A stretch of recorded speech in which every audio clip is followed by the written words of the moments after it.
Grameenphone presents The Naveed Mahboob Show. আজ আমাদের অতিথি শারমিন লাকি। এখন আপনারা জোরে তালি দিন।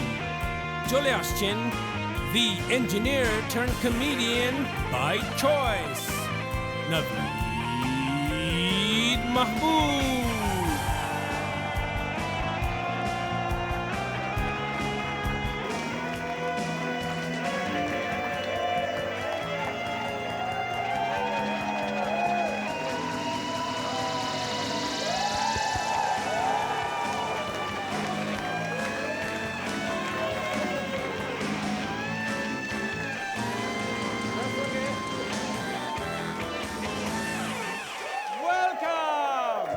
Welcome to the Naveed Mahboob Show, the first show of the first season of the first episode. Shop first.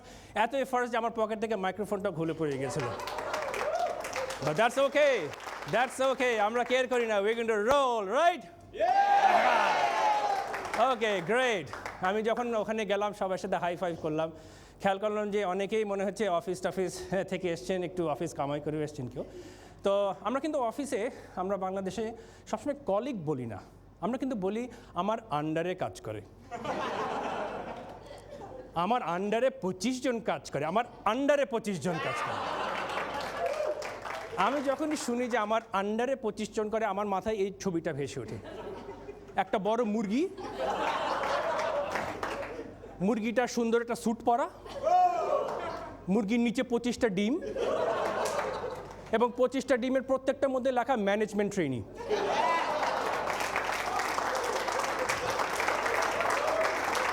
পঁচিশটা ম্যানেজমেন্ট ট্রেনি যখন উপর দিকে তাকায়, দৃশ্যটা খুব একটা শোভনীয় নয়।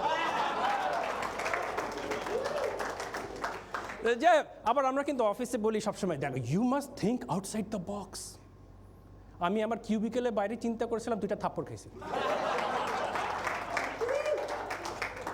আবার আমরা যখন ইন্টারভিউ দিই, যখন বলে যে তুমি নিজেকে 5 বছর পরে কোথায় দেখতে চাও, আমি মনে মনে বললাম 5 বছর পর I see myself celebrating the 5th anniversary of this idiot asking me this stupid question.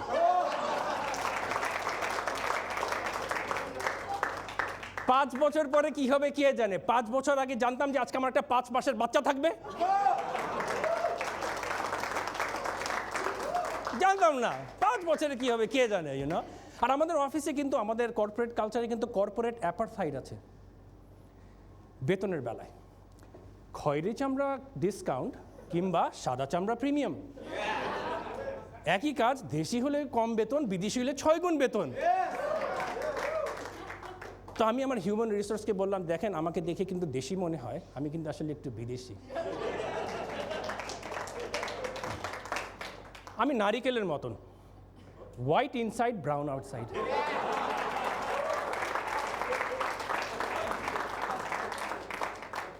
আমার হিউম্যান রিসোর্স বললো, হ্যাঁ আপনি ঠিকই বলেছেন, আপনি নারিকেলের মতন বটে, you are white inside but you are hairy outside.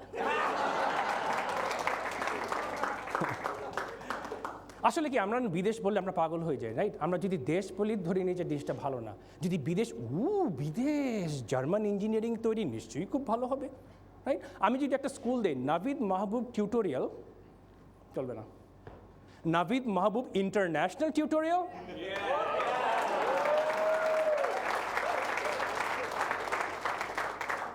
এখানে ভর্তি হওয়ার জন্য একটা কোচিং সেন্টার থাকবে, সেই কোচিং সেন্টারে ভর্তি হওয়ার জন্য আরেকটা কোচিং সেন্টার থাকবে, ইন্টারন্যাশনাল। আমি আবার একটা ইউনিভার্সিটিতে পড়াতে গিয়েছিলাম এবং ওরা বললো যে আমরা এখানে বিদেশি ডিগ্রি ছাড়া কোনো ফ্যাকাল্টি নেই না। অবশ্য আমাদের এখান থেকে যারা পাস করে বের হয়, ওরা অবশ্য এখানে ফ্যাকাল্টি হতে পারে না, সেই জন্যে। তা আমি বললাম, ভাই আমি একটু ইঞ্জিনিয়ার পড়াতে চাই। বলে কোত্থেকে পাস করেছেন? আমি বুয়েট থেকে পাস করেছি। আরে রাখেন মিয়া দেশি ডিগ্রি, যান ফোটেন।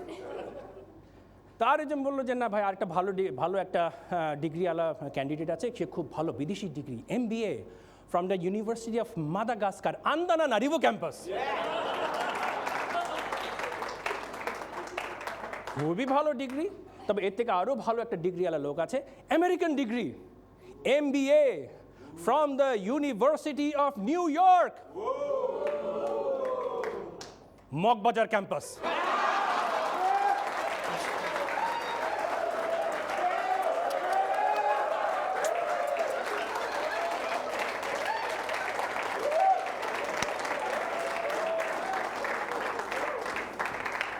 ওকে লেডিজ এন্ড জেন্টলম্যান, আমরা অনেক মজা করছি, বোঝাই যাচ্ছে। আমাদের ছোট্ট একটা বিরতি নিতে হবে এবং এই বিরতির পরে আমাদের সাথে আসছে Sharmin lucky.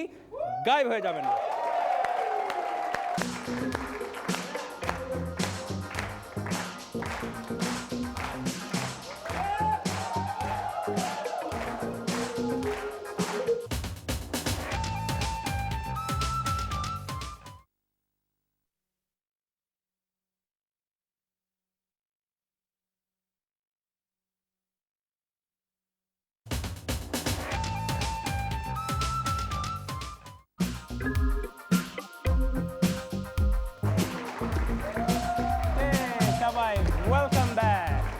Welcome back to the Naveed Mahbub show. আমাদের সাথে এখন আছেন আমাদের আজকের অতিথি, the very talented, the very beautiful Sharmin Lucky. Sharmin, thank you for coming.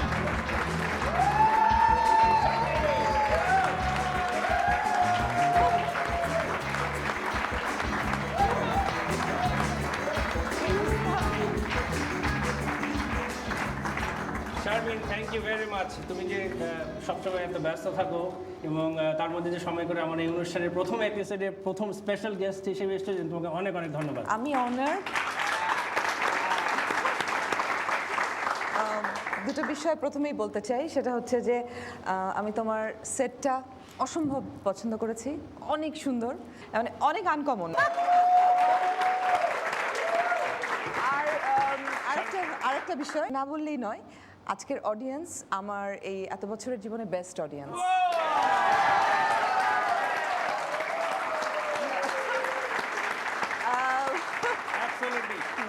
মানে এটা কিন্তু আপনাদের হাতে তালি পাওয়ার জন্য না, আমি এরকম কোনো ইয়ে নিচ্ছি না, অ্যাডভান্টেজ নিচ্ছি না, বাট কারণ ও আর আমি দুজনেই উপস্থাপনার সাথে জড়িত। আমরা এরকম অনেক সময় অনুষ্ঠান উপস্থাপনা করি, এমসি করি, তো পিটিয়েও হাততালি দেওয়ানো যায় না। তুমি বোধহয় খেয়াল করেছো, অনুষ্ঠান করতে গেলে এরকম হয় যে অনেকে ঘুমায়। হ্যাঁ, আমি হয়তো ফার্স্ট রোতে দেখতে পাচ্ছি যে একদম ঝিমাচ্ছে, তালি দেওয়া তো দূরের কথা, মানে আমরা জোর করে করে হাতে তালি দিতে বলি, প্লিজ এটার জন্য একটু তালি হয়ে যাক, একটু আমরা এরকম।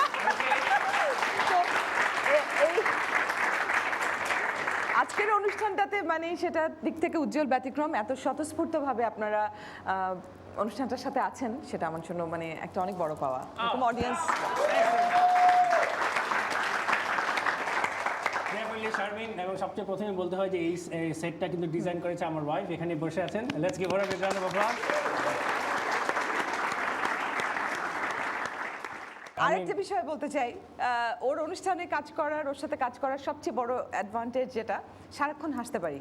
মানে এরকম উপস্থাপক পাশে পাওয়া খুব মুশকিল। মানে আমার কোনো কাজই করতে হয় না হাহা হিহি ছাড়া, মানে ওর পাশে বসে আমি রান্নার অনুষ্ঠান করতে গিয়ে দেখেছি। তারপর আমাদের শুরুটা বলো তুমি, তোমার কিছু বলা উচিত। হ্যাঁ, ইনফ্যাক্ট আমরা বেশ কয়েকটা এমসি একসাথে করেছি এবং আমাদের মধ্যে খুব ভালো একটা কেমিস্ট্রি আছে। কেমিস্ট্রি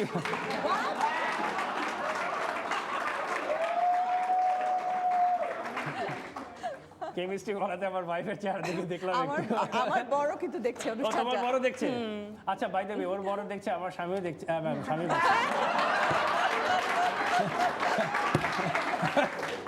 দর্শক মন্ডলী, এটা কোনো ফ্রয়েডিয়ান স্লিপ না, বাই দ্য ওয়ে। সো আর কিন্তু একটা কথা বলে রাখি যে শারমিনের কিন্তু একটা ছেলে আছে এবং সে কিন্তু এখন ও লেভেলস পরীক্ষা দিচ্ছে। হ্যাঁ, সো এটা বোঝাই যায় না। এবং এক্স্যাক্টলি, এবং তোমার স্বামীর কথা বললে যে এত এত সুন্দরী যদি ওয়াইফ থাকে তো সবাই তো খুব চিন্তিত থাকে, কিন্তু ওর স্বামী, আমি চিনি ওনাকে, উনি কিন্তু মোটামুটি নাকে তেল দিয়ে ঘুমায়, কারণ জানে যদি ওনার সাথে কেউ খিল্লি মারে ছেলেকে পেটাই দিয়ে আসবে, তাই না? কিন্তু তোমার ছেলে তো ইনফ্যাক্ট এখন ও লেভেলস পরীক্ষা দিচ্ছে, রাইট? তো তুমি ওই ছেলের পরীক্ষা রেখে এখানে এসছো, তুমি এখন বাসায় ডাবের পানিটা নিয়ে বসে থাকার কথা? সেটা করেছি কয়দিন টানা, একটা গ্যাপ আছে, আর যেহেতু এটা নবীদ মাহবুব শো, সুতরাং বা তুমি এটা নিয়ে টেনশনে থাকো শয্যাশায়ী বা না এরকমই আমি এরকম না ওই প্যারেন্টসের মানে দলে আমি আমার বর কেউই না ও that's your cool parents right না তা জানি না বাট এগুলো নিয়ে এত টেনসড হওয়ার আমার মনে হয় কিছু নেই আমার মনে কিছু না যেমন আমি যেমন আছি আমি অবশ্য অন্য এক্সট্রিম আমাকে উদাহরণ হিসেবে নেওয়াটা ঠিক হবে না যেমন আমার মেয়েও সকালে বাবা স্কুলে যাবে না নো প্রবলেম হ্যাঁ মানে আমরা কখনোই এরকম ছিলাম না যে ফার্স্ট সেকেন্ড থার্ড হতেই হবে স্কুলে গিয়ে টিচারদেরকে জিজ্ঞেস করা কেন এটা হলো না ও কেমন করছে খুবই কম কারণ আমার মনে হচ্ছে বাসায় যেটুকুন সময় ওকে আসলে আমরা কোয়ালিটির সময়টা দেওয়ার চেষ্টা করেছি এটা একদমই সত্যি যেটা ওর বাবা এবং আমি চেষ্টা করেছি যে ওকে যাতে মানে একদম সারাক্ষণ না থেকেও কিন্তু সারাক্ষণই যাতে সাথে থাকতে পারি এরকম ব্যবস্থা করা যখন ও বিজি আমি সময় দিচ্ছি বা আমি বিজি এরকম করে ভাগ করে নিয়েছি আবার একসাথেও দিচ্ছি সেটা একদম কোয়ালিটি টাইম তো আমার মনে হচ্ছে বেসিকটা যদি বাসায় ওরকম ঠিকঠাক থাকে স্কুল নিয়ে ফার্স্ট সেকেন্ড থার্ড হওয়া নিয়ে আমার মনে হয় আমরা এত না চিন্তা করি না আসলে এটা করা যায় এক্স্যাক্টলি এবং আমার যেটা ব্যক্তিগত আমার মতামত সেটা হলো যে ফার্স্ট সেকেন্ড ভালো হওয়া কিন্তু কথা হলো জীবনে ফার্স্ট সেকেন্ড হওয়াটা is very much more important ভালো মানুষ হওয়া যেটাকে বলে যে বাস্তব জীবনে ভালো করা সেটাই আমার মনে হয় সবচেয়ে বড় তুমি যে বলছো তোমরা দুজনই ছেলের সাথে অনেক সময় দাও তো আমি জানি তোমার ছেলের কি অন্য মানে সিগনিফিকেন্ট আদার গার্লফ্রেন্ড টার্লফ্রেন্ড যদি থাকে ওখানে কি তুমি আবার কি বসে থাকো এই খবরদার এরকম নাকি না তখন কোয়ালিটি তখন আবার সরে আসে না এরকম কোনো কিছু এখনো মুখোমুখি হয়নি মুখোমুখি হওনি এখনো হয়নি তোমার জানা মতে আর কি তো দর্শক মন্ডলী আরেকটা বলি যে ওর সাথে যে শুধু আমি এমসিংই করেছি যে তা না আমরা সিদ্দিকা কবির রেসিপির একটা অনুষ্ঠানে করেছিলাম এবং উনি আমাদের খুব ভালো রান্না করে আমি জানি না এখানে কয়জন সেটা জানে good cook very good cook অবশ্য রেসিপিটা আমার মনে হয় ওর বোর্ড থেকে চুরি করা আমি জানি না এটা ওর নিজের রেসিপি ছিল আমার বোর্ড থেকে চুরি করেছি বই বলে দিয়েছিলাম ইনফ্যাক্ট যখন ওই অনুষ্ঠানটা করেছিলাম আমি সত্যি আমার জন্য একটা অনার ছিল এই কারণে যে সিদ্দিকা কবির রেসিপিটা আমার one of my favourite show ছিল এবং আমি সত্যি কথা বলতে যে আমি আসলে রান্না বান্না দেখতাম না তোমাকে দেখার জন্য শোটা দেখতাম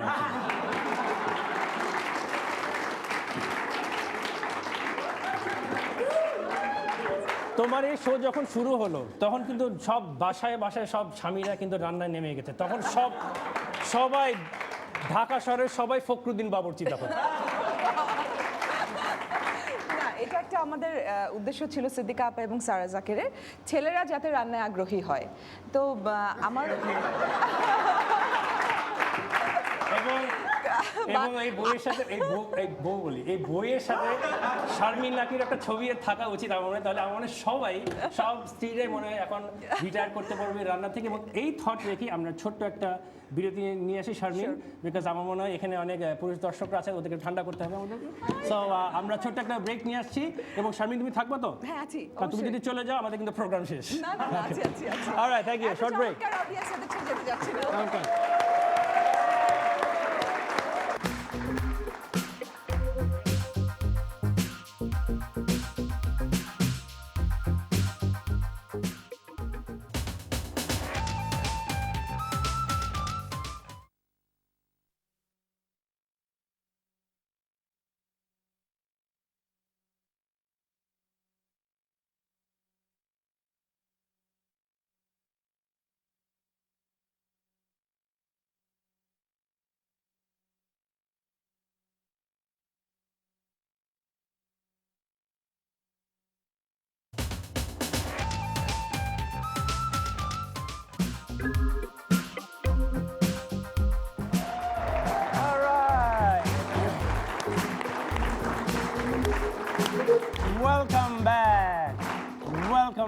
Welcome back. What a great audience. Welcome back to the Naveed Mahbub Show.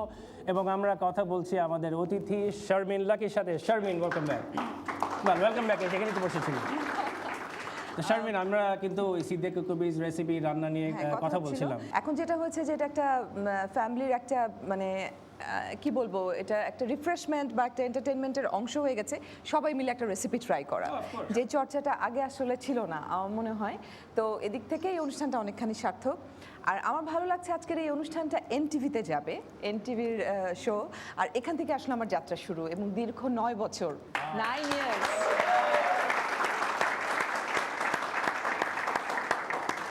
তো অবশ্য সিদ্দিকা আপাকে মিস করছি প্রতি মুহূর্তেই মিস করি আমার মনে হয় যে একটা উনি একটা বিশাল ইনস্টিটিউট, হিউজ, মানে আরো অনেক বছর আমরা পেলে অনেকে অনেক কিছু আরো পেতাম। আমার খুব ইচ্ছা ছিল আমার এই প্রোগ্রাম শুরু হবে এবং উনি আমার এই অনুষ্ঠানে আসবেন। সেটাই। শারমিন, যাই হোক, আমার মনে হয় এখন heaven just got a little bit more happier এবং definitely I think so, definitely.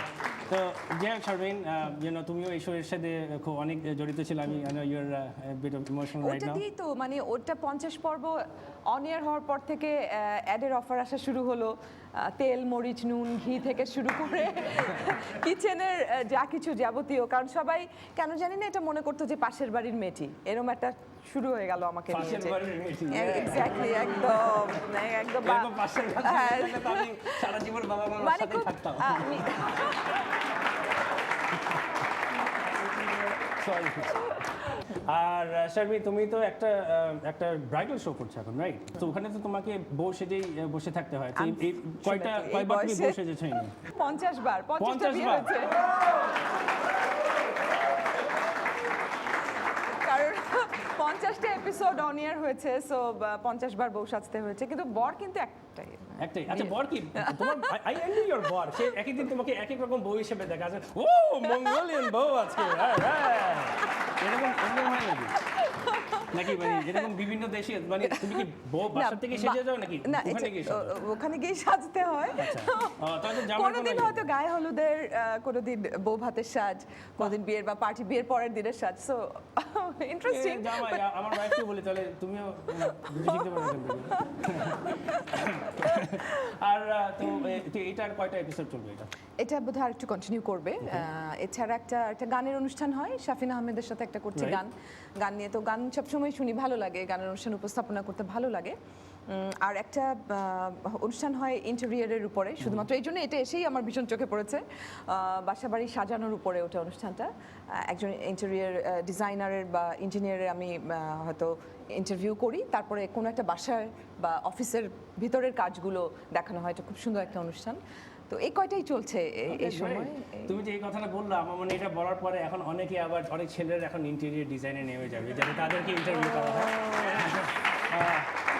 আচ্ছা, আমি মনে হচ্ছে কি ইন্টেরিয়র ডিজাইন করতে পারবো, কিন্তু আমি জানি না, আমি একটা চারকোনা বাট এত চমৎকার অডিয়েন্স, না বললেই না আসলে। কিন্তু এগুলো একটাও আমার মূল কাজ নয়। আমি মূলত ভয়েসের কাজ করি, নেপথ্যে গলা যেটাকে বলে, ভয়েস আর্টিস্ট বলবো না, কি বলা যায়, গলাবাজি করি না কি বলি, গলাবাজি করি। বিভিন্ন অ্যাডের পিছনে আমার গলার আওয়াজ আপনারা শুনতে পান। আর অনেকগুলো, যেটা সবচেয়ে বেশি আমার করা হয়, ডকুমেন্টারির ভয়েস দেই আমি।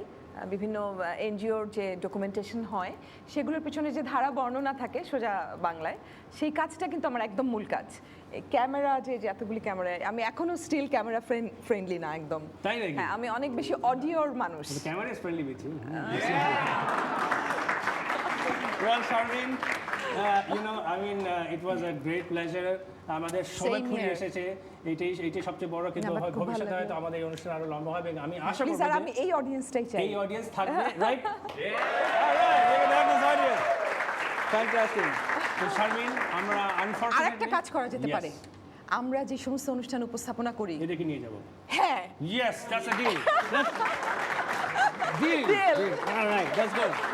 Fantastic. You're on our show, okay? আমাদের মধ্যে কেমিস্ট্রি আছে and আপনারা কাবাবে হাড্ডি। সেই বলে আমাদের অনুষ্ঠানের শেষে আসছি শারমিন, হ্যাঁ। এবং তোমাকে আবার অনেক অনেক ধন্যবাদ। তোমার যাত্রা ছেলে শুভ পরীক্ষা হোক। সবকিছু ফেলে আমাদের এখানে এসছো, তো অনেক ধন্যবাদ। Ladies and gentleman, Sharmin lucky.